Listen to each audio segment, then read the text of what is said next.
Good morning class. Last time हमने illumination model start किया था और लास्ट लेक्चर में हमने डिफरेंट डिफरेंट इल्यूमिनेशन मॉडल के बारे में भी पढ़ा।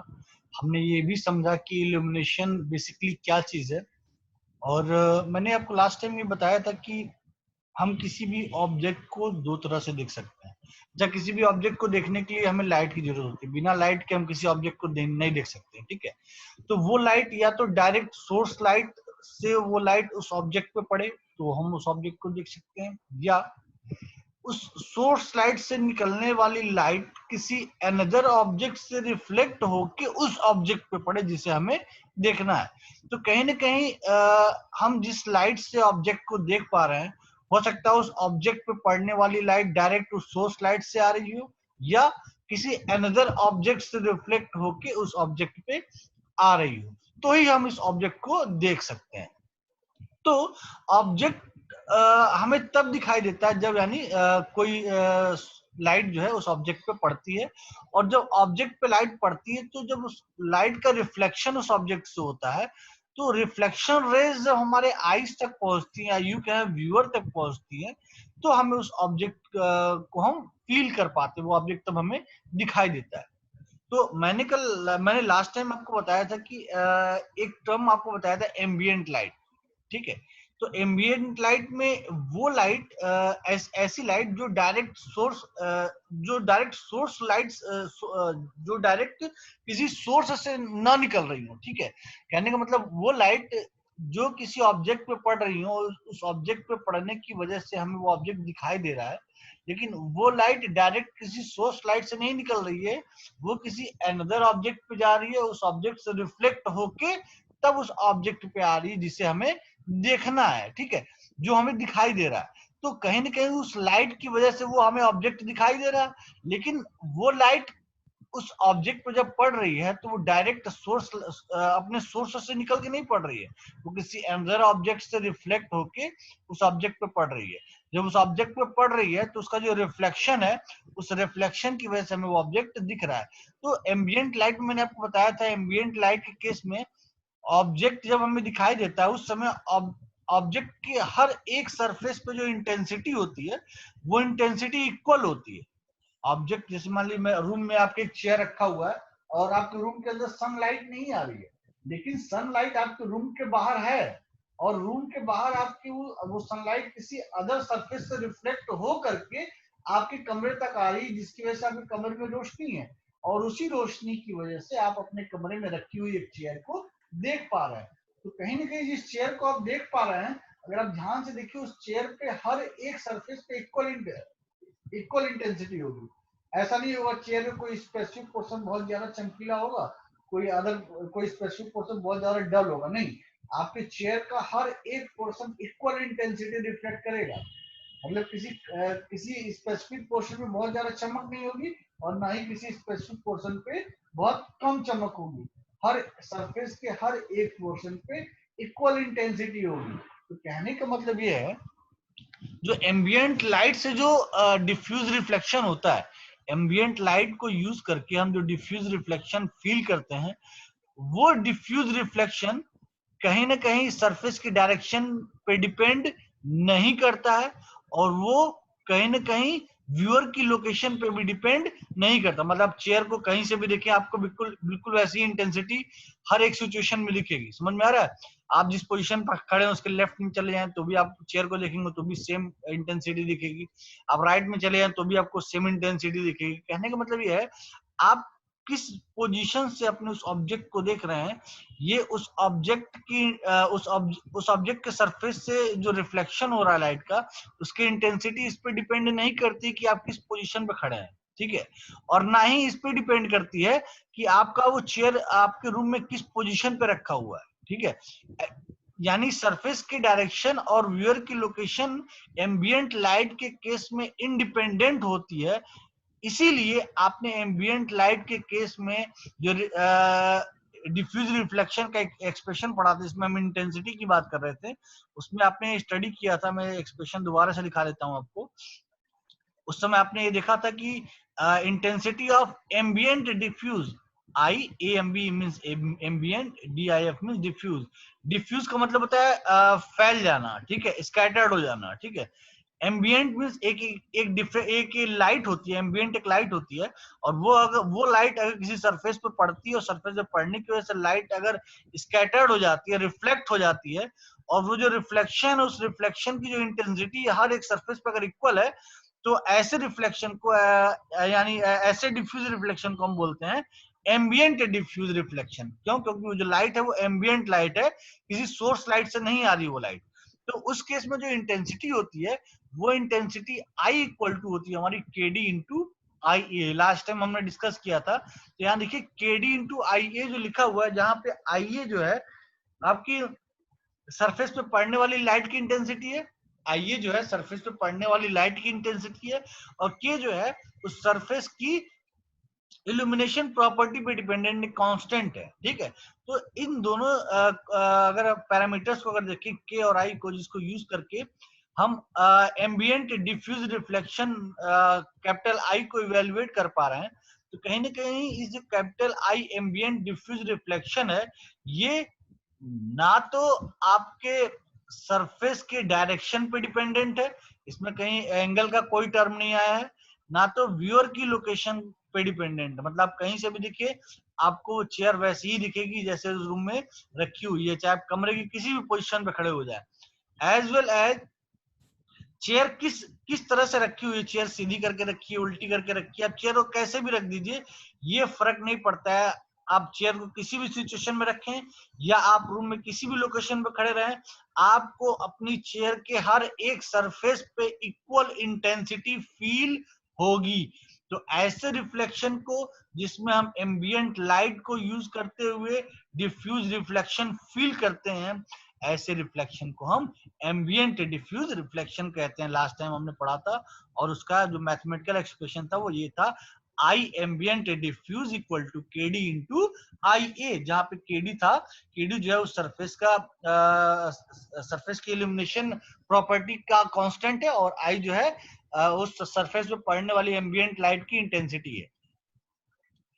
अब अगर लास्ट टाइम हमने डिफ्यूज रिफ्लेक्शन की बात किया था, डिफ्यूज रिफ्लेक्शन में मैंने आपको बताया था कि जो डिफ्यूज रिफ्लेक्शन होता है कहीं ना कहीं डिपेंडेंट इस चीज पे डिपेंड करता है। अच्छा, डिफ्यूज का मतलब ये होता है स्कैटर्ड कर जाना, चारों दिशाओं में फैल जाना। यानी अगर आप किसी सरफेस पे कोई लाइट डाल रहे हैं, या अच्छा एक चीज और देखिए, यहाँ डिफ्यूज रिफ्लेक्शन की अगर बात करें, तो डिफ्यूज रिफ्लेक्शन में मैंने आपको एम्बिएंट डिफ्यूज रिफ्लेक्शन बता दिया है, जिसमें एम्बिएंट डिफ्यूज रिफ्लेक्शन में जो लाइट सरफेस पे पड़ रही है, वो लाइट डायरेक्ट सोर्स से नहीं आ रही है, वो किसी अनदर सरफेस से रिफ्लेक्ट होकर आ रही है। लेकिन अब मैं जब सिर्फ डिफ्यूज रिफ्लेक्शन की बात करूंगा, तो डिफ्यूज रिफ्लेक्शन में हो सकता है कि लाइट जो सरफेस पे पड़ रही है वो डायरेक्ट किसी सोर्स से आ रही हो। तो जब डायरेक्ट किसी सोर्स से आ रही है, जो इंसिडेंस है उस लाइट का, जो इंसिडेंस है वो सरफेस के नॉर्मल वेक्टर से कोई स्पेसिफिक एंगल थीटा बनाएगा। तो यानी यहाँ पे ये मैटर करता है कि हमारा सरफेस किस पोजीशन पे रखा है, या यूं कहें किस लोकेशन पे रखा है, क्योंकि उस सरफेस की लोकेशन और पोजीशन उस सोर्स लाइट से निकलने वाली लाइट का जो इंसिडेंस एंगल होगा, वो इंसिडेंस एंगल इसकी इंटेंसिटी को डिफाइन करेगा। तो इसीलिए लास्ट टाइम जो आपको मैंने डिफ्यूज रिफ्लेक्शन का एक्सप्रेशन दिखाया था, तो डिफ्यूज रिफ्लेक्शन का जो एक्सप्रेशन था देखिए, आई diffuse equal to K D into I into cos theta, जहां पे थीटा क्या था आपको मैंने एक्सप्लेन किया था, इंसिडेंट लाइट और नॉर्मल वेक्टर के बीच का एंगल था थीटा, ठीक है। इस थीटा को हम फर्दर एन इंटू एल से भी रिप्रेजेंट किए थे, ठीक है, जैसे कि like this, I diffuse equal to K D into I into N into L. तो कहने का मतलब ये है कि डिफ्यूज रिफ्लेक्शन में एक डिफ्यूज रिफ्लेक्शन जो है आपका वो एम्बिएंट डिफ्यूज रिफ्लेक्शन है, और एक आपका नॉर्मल डिफ्यूज रिफ्लेक्शन है। तो एम्बिएंट डिफ्यूज रिफ्लेक्शन में सोर्स लाइट डायरेक्ट सोर्स से सरफेस पे नहीं पड़ रही है, इसीलिए हम वहां पे किसी थीटा टर्म का, किसी एंगल का यूज नहीं कर रहे हैं। क्यों? क्योंकि वो ऑब्जेक्ट की लोकेशन पे के इंडिपेंडेंट है, और व्यूअर की लोकेशन के भी इंडिपेंडेंट है। किस केस में? जब एम्बिएंट लाइट यूज कर रहे हैं उस केस में। लेकिन जब नॉर्मल डिफ्यूज रिफ्लेक्शन की बात करेंगे, तो डिफ्यूज रिफ्लेक्शन में जो लाइट उस सरफेस पे पड़ रही है वो किसी सोर्स किसी सोर्स से निकल के डायरेक्ट उस सरफेस पे पड़ रही है, इसलिए हम यहाँ पे एंगल थीटा की बात कर रहे हैं, जो इंसिडेंट लाइट और उस सरफेस के नॉर्मल वेक्टर के बीच में बनता है। तो अगर आप यहाँ ध्यान से देखिए डिफ्यूज रिफ्लेक्शन के केस में, देखिए सरफेस डायरेक्शन के डिपेंडेंट होता है। डिफ्यूज रिफ्लेक्शन सरफेस डायरेक्शन के डिपेंडेंट होता है। क्यों? क्योंकि जो लाइट पड़ रही है वो लाइट सरफेस पे किस एंगल पे पड़ रही है, ये फैक्टर हम थीटा से रिप्रेजेंट करते हैं। इसलिए डिफ्यूज रिफ्लेक्शन में सरफेस डायरेक्शन मायने रखता है हमारे, लेकिन व्यूअर किस लोकेशन में बैठा है ये मायने नहीं रखता है। क्यों? क्योंकि जब किसी रफ सरफेस पे हम किसी टॉर्च से लाइट डालेंगे, ठीक है, तो उस रफ सरफेस पे जो इल्यूमिनेशन होगा वो इक्वल इल्यूमिनेशन होगा। सरफेस के हर एक पोर्शन पे मतलब लाइट जो रिफ्लेक्ट होगी, लाइट चारों दिशाओं में एक जैसा रिफ्लेक्शन होगा, ठीक है। किसी स्पेसिफिक पोर्शन पे ऐसा नहीं होगा कि बहुत ज्यादा इल्यूमिनेशन है, बाकी जगह पे कम इल्यूमिनेशन है। सरफेस, उस रफ सरफेस के सारे पोर्शंस पे इक्वल इल्यूमिनेशन होगी, ठीक है। इसका मतलब व्यूअर हमारा किसी भी लोकेशन पे खड़ा रहे, जब सोर्स लाइट से लाइट उस सरफेस पे पड़ रही है तो वो सरफेस हमारा इक्वल इंटेंसिटी प्रोड्यूस कर रहा है। देखिए एम्बिएंट लाइट के केस में भी इक्वल इंटेंसिटी थी, यहाँ के केस में भी इक्वल इंटेंसिटी है। डिफरेंस क्या है? एम्बिएंट लाइट के केस में सरफेस किस पोजीशन पर रखा है ये मायने नहीं रखता है, लेकिन इस केस में माने रखता है कि सरफेस किस पोजीशन पर रखा है। क्यों? क्योंकि हो सकता है सरफेस को किसी स्पेसिफिक पोजीशन पर रखे तो उसमें बहुत वो जो इक्वल इंटेंसिटी सारे सरफेस पे आ रही है, हो सकता है किसी स्पेसिफिक एंगल पे वो इंटेंसिटी ना मिले। हो सकता हो अगर हम थीटा 0 कर दो तो इंटेंसिटी बहुत ज्यादा बढ़ जाए, हो सकता है थीटा अप्रॉक्स 80 डिग्री कर दो तो इंटेंसिटी रिड्यूस हो जाए।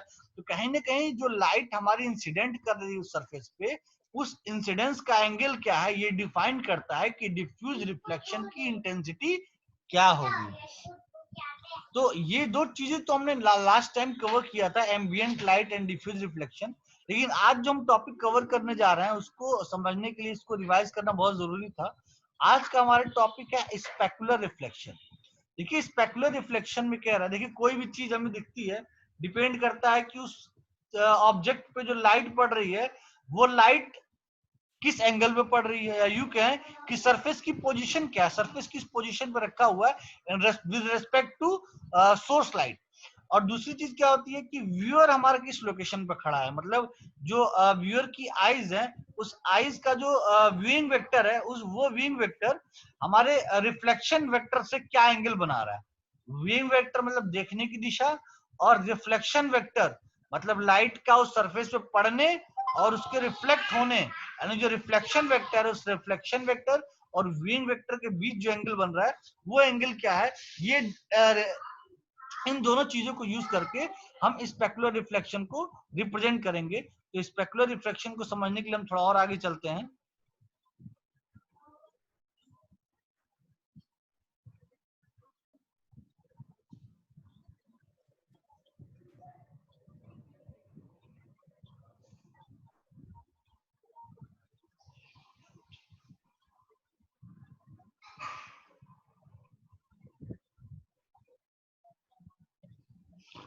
यहाँ पे देखिए अगर स्पेकुलर रिफ्लेक्शन की बात करें तो डिफिनेशन देखिए कह रहा है, in addition to diffuse reflection light sources create highlights और bright spot called specular reflection.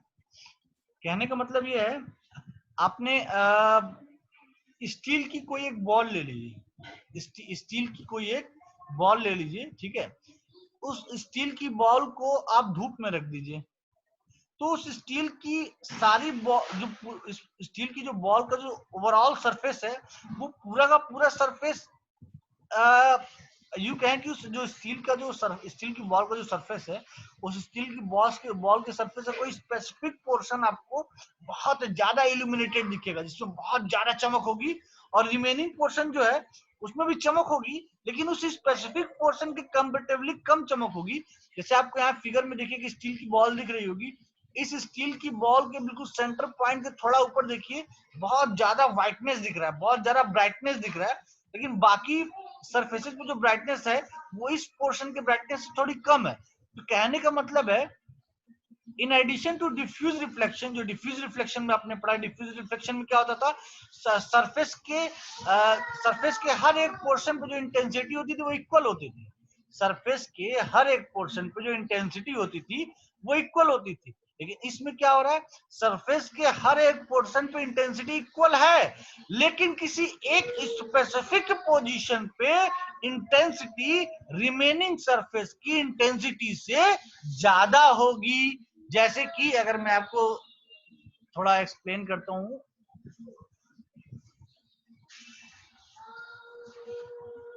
जैसे यहां पे अगर आप ध्यान से देखें,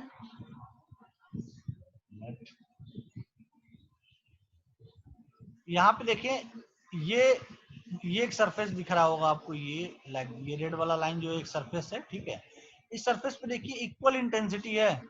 इस सरफेस के हर एक पोर्शन पे देखिए एरो की साइज बिल्कुल इक्वल है, यानी सरफेस के हर एक पोर्शन पे इक्वल इंटेंसिटी है, दिख रहा है, सब पे इक्वल इंटेंसिटी है।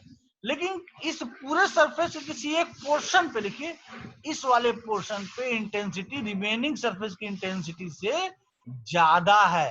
कहने का मतलब है, in addition to diffuse reflection, diffuse reflection में क्या था, सरफेस के हर एक पोर्शन पे इंटेंसिटी इक्वल थी, लेकिन यहां क्या हो रहा है, सरफेस के हर एक पोर्शन पे इंटेंसिटी इक्वल है, लेकिन उसका advance version, in addition to diffuse reflection light sources creates highlight, light source create highlight. यहाँ पे क्या हो रहा है, सरफेस के हर एक पोर्शन पे इक्वल इंटेंसिटी है, लेकिन सरफेस के किसी एक खास पॉइंट पे, खास बिंदु पे जो इंटेंसिटी होगी वो रिमेनिंग सरफेस की इंटेंसिटी से कहीं ज्यादा होगी, जिसकी वजह से हमें उस स्पेसिफिक पॉइंट पे, उस स्पेसिफिक पोजीशन पे बहुत ज्यादा इल्यूमिनेशन दिखेगा, बहुत ज्यादा चमक दिखेगा, और वो पोजीशन जो है, वो जो पॉइंट है, वो बहुत ही ज्यादा ब्राइट स्पॉट क्रिएट करेगा, ठीक है। इसी को हम कहते हैं स्पेकुलर रिफ्लेक्शन। जैसा कि आप यहाँ देखें, आपको यहाँ स्फीयर दिख रहा होगा, ये आपको एक स्फीयर दिख रहा है स्टील का, ठीक है। इस स्टील के स्फीयर के इस पोर्शन पे देखिए, जो मैं सर्कल कर रहा हूँ, इस वाले पोर्शन पे देखिए बहुत ज्यादा इल्यूमिनेशन दिख रही है, ठीक है। तो इस पोर्शन में जहां आपको बहुत ज्यादा चमक दिख रही है, यही हमारा स्पेकुलर रिफ्लेक्शन है। यानी अगर ये जो प्लॉट फिगर है, इस प्लॉट फिगर में देखिए, एक मिनट, इस प्लॉटेड फिगर में यानी जो सरफेस है, ये जो सरफेस है, इस सरफेस के हर एक पोर्शन पे इक्वल इंटेंसिटी है, लेकिन इस सरफेस का ये वाला जो पोर्शन है, ये वाला पोर्शन, ठीक है, ये वाला जो पोर्शन है, इस पोर्शन में देखिए इंटेंसिटी बहुत ज्यादा है, इस पोर्शन पे इंटेंसिटी बहुत ज्यादा है। तो इस पोर्शन पे जो इल्यूमिनेशन हो रहा है, मतलब कहने का मतलब यहाँ पे जो इल्यूमिनेशन हो रहा है, यहाँ पे जो इल्यूमिनेशन हो रहा है, ये वाला, इस इल्यूमिनेशन को हम बोलेंगे स्पेकुलर रिफ्लेक्शन। यानी इस सरफेस पे जो सोर्स ऑफ लाइट से लाइट इंसिडेंट कर रही है और जो रिफ्लेक्ट हो रही है, यहाँ पे रिफ्लेक्शन की इंटेंसिटी सबसे ज्यादा है, और ऐसी इंटेंसिटी को हम बोलते हैं स्पेकुलर रिफ्लेक्शन। तो अगर इसमें यहाँ एक फिगर दिया हुआ है, इस फिगर को अगर ध्यान से देखें, इस फिगर में स्पेकुलर रिफ्लेक्शन और डिफ्यूज रिफ्लेक्शन को डिफरेंशिएट किया है। जैसा कि यहाँ देखिए, स्पेकुलर जो दो फिगर दिख रहे होंगे आपको, पहले वाले फिगर के नीचे लिखा है स्पेकुलर रिफ्लेक्शन, दूसरे वाले फिगर के नीचे लिखा है डिफ्यूज रिफ्लेक्शन। तो स्पेकुलर रिफ्लेक्शन वाले में देखिए, किसी स्पेसिफिक पॉइंट पे लाइट आ रही है और उस पॉइंट से लाइट रिफ्लेक्ट हो जा रही है, मतलब सिर्फ उस पॉइंट पे, सिर्फ उस स्पेसिफिक पॉइंट पे क्या हो रहा है, बहुत ज्यादा इल्यूमिनेशन हो रहा है in compare to another point of dead surface. लेकिन डिफ्यूज रिफ्लेक्शन में क्या होता, लाइट आती और क्या होता, वो उस सरफेस पे इक्वल इंटेंसिटी प्रोड्यूस करती है। देखिए, ये किसी स्पेसिफिक पॉइंट पे रिफ्लेक्ट नहीं कर रही है, हर पॉइंट से रिफ्लेक्ट हो रही है, देखिए, और हर डायरेक्शन में रिफ्लेक्ट हो रही है, हर डायरेक्शन में रिफ्लेक्ट हो रही, मतलब हमारे सरफेस के हर एक पोर्शन को इक्वल इंटेंसिटी से इल्यूमिनेट करेगी, लेकिन किसी स्पेसिफिक पॉइंट को हाईली इल्यूमिनेटेड नहीं करेगी, सारे सरफेस को इक्वली इल्यूमिनेटेड करेगी। लेकिन अगर स्पेकुलर रिफ्लेक्शन की बात करें, तो स्पेकुलर रिफ्लेक्शन में सारे पॉइंट इल्यूमिनेटेड हैं, लेकिन कोई एक ऐसा पॉइंट होगा जिस पॉइंट पे हमारी सोर्स ऑफ लाइट से लाइट इंसिडेंस कर रही है, उस पॉइंट पे इल्यूमिनेशन रिमेनिंग सरफेस के इल्यूमिनेशन से सबसे ज्यादा होगा तो इसी को हम बोलते हैं स्पेकुलर रिफ्लेक्शन। अब अगर इसमें आगे देखें,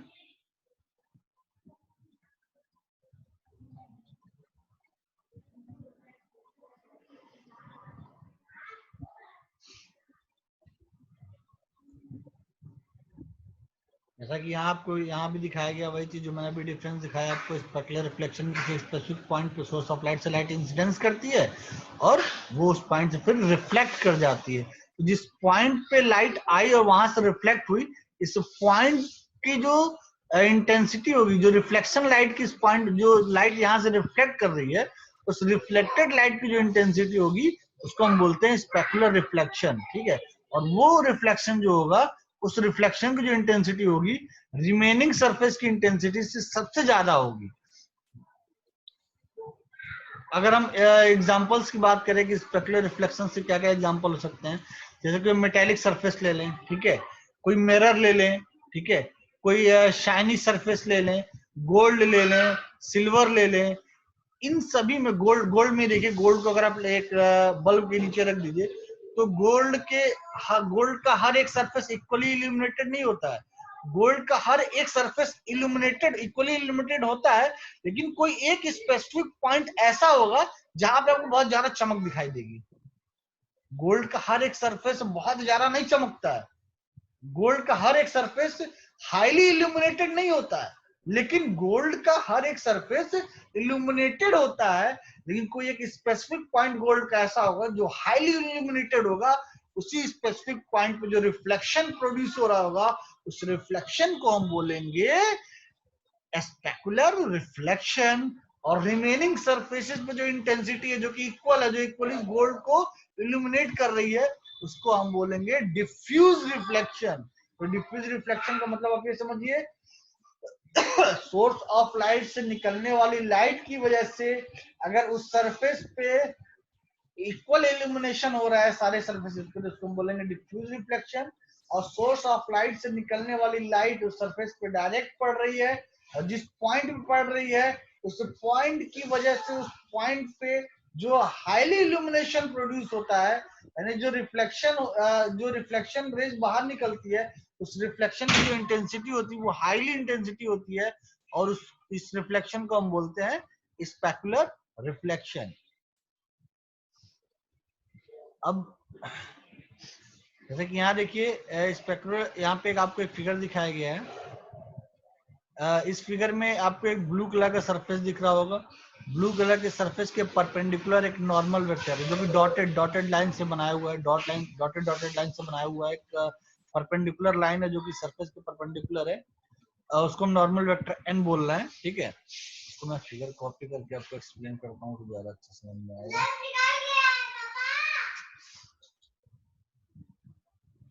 तो जैसा कि यहाँ देखिए,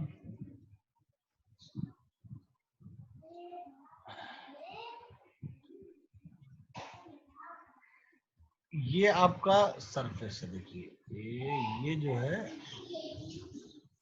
ये आपका एक गिवन सरफेस है। ठीक है, इस सरफेस के परपेंडिकुलर, कलर चेंज कर लेता हूँ, इस सरफेस के परपेंडिकुलर में देखिए ग्रीन कलर से मैं एक लाइन ड्रॉ कर रहा हूँ। इस सरफेस के परपेंडिकुलर एक लाइन है। ठीक है, ये परपेंडिकुलर एक लाइन है जिसको मैं नॉर्मल वेक्टर एन से रिप्रेजेंट कर रहा हूँ। नॉर्मल वेक्टर एन से रिप्रेजेंट कर रहा हूँ। ठीक है, कह रहा है। और एक चीज और यहाँ देखिए, यहाँ पे लाइट, जो सोर्स ऑफ लाइट से जो लाइट आ रही है वो लाइट, ये लाइट ऐसे आई, ठीक है, और यहाँ से ऐसे ऐसे रिफ्लेक्ट कर रही। तो लाइट इस डायरेक्शन में आई थी और यहाँ से ऐसे अभी रिफ्लेक्ट होकर निकल गई। तो अगर एंगल्स की बात करें तो यहाँ देखिए, ये जो नॉर्मल वेक्टर है, इस नॉर्मल वेक्टर से ये एक स्पेसिफिक एंगल बना रहा है, यानी लाइट के आने का एंगल। ठीक है, और यहाँ की इससे एक स्पेसिफिक एंगल बन रहा है, एक मिनट, यहाँ पे एक स्पेसिफिक एंगल बन रहा है जो लाइट के जाने का एंगल, रिफ्लेक्शन का एंगल है। तो जो रिफ्लेक्शन का एंगल आपको दिख रहा है, इंसिडेंस एंगल और रिफ्लेक्शन एंगल, ये दोनों एंगल जो थीटा है इससे इक्वल होंगे। यहाँ भी थीटा एंगल होगा और यहाँ पे भी थीटा एंगल होगा, ठीक है। तो ये तो हम उस एंगल की बात कर रहे हैं, मतलब कहने का मतलब भी आपको थोड़ी पहले जो मैंने बताया था कि ये जो आप डिफरेंट डिफरेंट रिफ्लेक्शन पढ़ रहे हैं, ambient light, diffuse reflection, specular reflection, इसमें दो चीजें देखनी होती हैं, एक सरफेस का डायरेक्शन और एक व्यूअर का लोकेशन। तो अभी जो मैं आपको फिगर में प्लॉट करके दिखा रहा हूँ सरफेस की डायरेक्शन है। सरफेस की डायरेक्शन मतलब सरफेस के परपेंडिकुलर, यानी जो सरफेस का जो नॉर्मल वेक्टर है, उस नॉर्मल वेक्टर से लाइट आने और लाइट जाने का क्या एंगल है। एम्बिएंट में इंडिपेंडेंट था, डिफ्यूज में डिपेंडेंट था और स्पेकुलर में भी डिपेंडेंट, यानी हम थीटा एंगल की बात यहाँ करेंगे। तो यानी यहाँ देखिए नॉर्मल वेक्टर से लाइट आने और लाइट जाने के बीच का जो एंगल है वो थीटा, यानी दोनों इंसिडेंस लाइट और रिफ्लेक्टेड लाइट जो नॉर्मल वेक्टर से एंगल प्रोड्यूस कर रही है वो थीटा एंगल बना रही है। अब सपोज करिए यहाँ पे कोई व्यूअर है, यहाँ बैठा है एक व्यूअर जिसकी ये आंखें हैं, मान लीजिए उसकी आंखें हैं, ठीक है, यहाँ से देख रहा है आपके उस ऑब्जेक्ट को,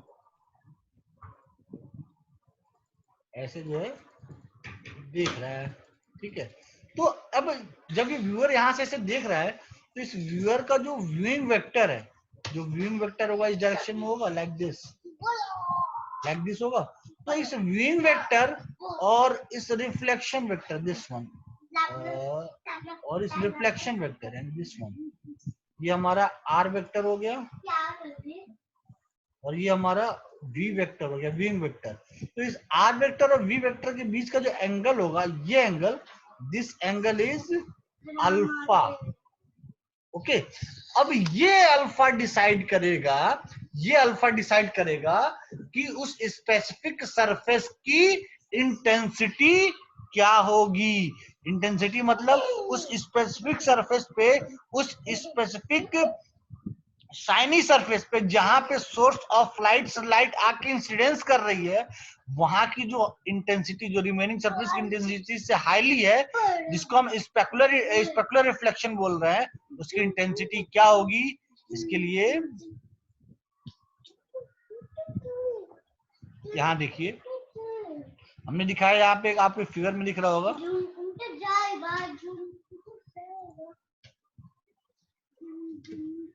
यहाँ आपको फिगर में दिख रहा है,